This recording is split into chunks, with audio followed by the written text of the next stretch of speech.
Quick question, when you finally get a free evening, do you actually relax? Or do you suddenly remember you should clean the kitchen, reply to a few messages, and just quickly think through your entire future? Because for high-functioning people, one of the most missed signs of anxiety isn't panic attacks, it's the constant worrying. It's that subtle feeling of restlessness or unease when you're doing nothing. Most people don't call that anxiety. They call it being productive, or having standards, or just not being the type who sits still. But very often, what's actually happening is simpler. It's like your body is still wearing armor, even when you're on the couch.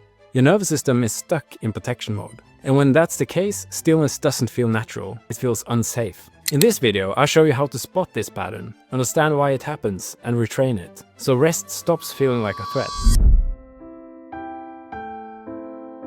How anxiety is maintained. Before anything else, you need one idea. Otherwise, everything I say next will sound like vague, just relax. There's a simple model psychologists use to explain why anxiety sticks around. It's often called a maintenance cycle. Something triggers you. Your body activates. Tight chest, buzzing energy, and restlessness. Your brain jumps in. Something's wrong. I need to fix this. So, you do something that makes you feel safer. You clean, you scroll, you plan, you check, and it works. Briefly, your body settles a little relief. So your brain learns a rule. When I feel this sensation, doing something keeps me safe.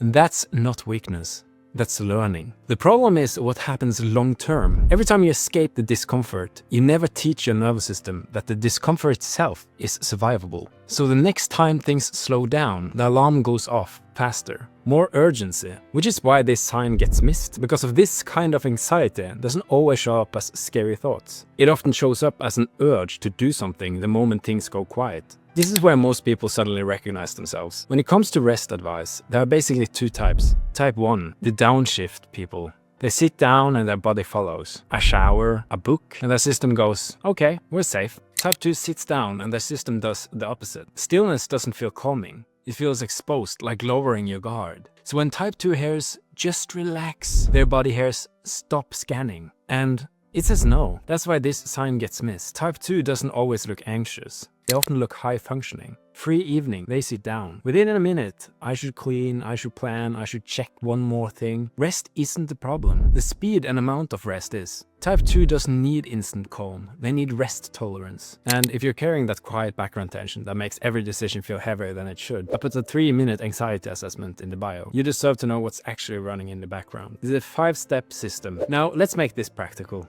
If every time you slow down, your brain goes, awesome, let's fix our whole existence right now. You don't need more discipline. You need a different system. Step 1, name it accurately.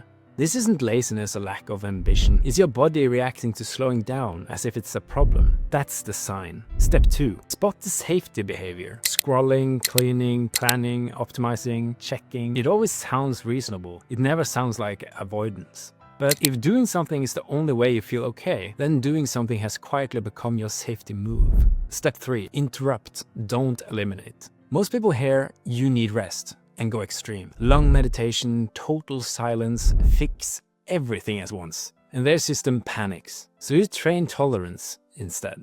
So set a timer for 90 seconds. Sit down, no phone, normal breathing. When the urge to escape shows up, you don't obey immediately. Not to force calm, but to teach your body one thing. We can pause and nothing bad happens. All you notice is how badly you want to escape. That's not failure. That's the point. Step 4, add a body cue. Logic is weak when the nervous system is loud. Physiology works better.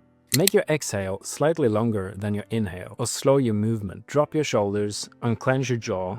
Small signals creates real effects. Step 5. Schedule rest like training. If you only rest when everything is done, you'll never rest. So plan small, boring pauses. 2 minutes after lunch, 5 minutes when you get home, a short walk without your phone. Boring is what teaches safety. The elephant in the room. Let's clear this up. This doesn't mean becoming less ambitious. The issue is using productivity to regulate your nervous system. When there's only one mode, go. Rest automatically feels threatened, and anxiety stays in charge of the switch. What works better is 2 intentional modes. Output mode, you build, work, push, and recovery mode. You downshift on purpose in small doses, not because you're fragile, but because systems perform better when recovery is planned. The weekly strategy. Here's the practical takeaway. If you're wired at night, snapping easily, doom scrolling, unable to sit still, that's not a push harder week. That's a regulation week. A simple structure.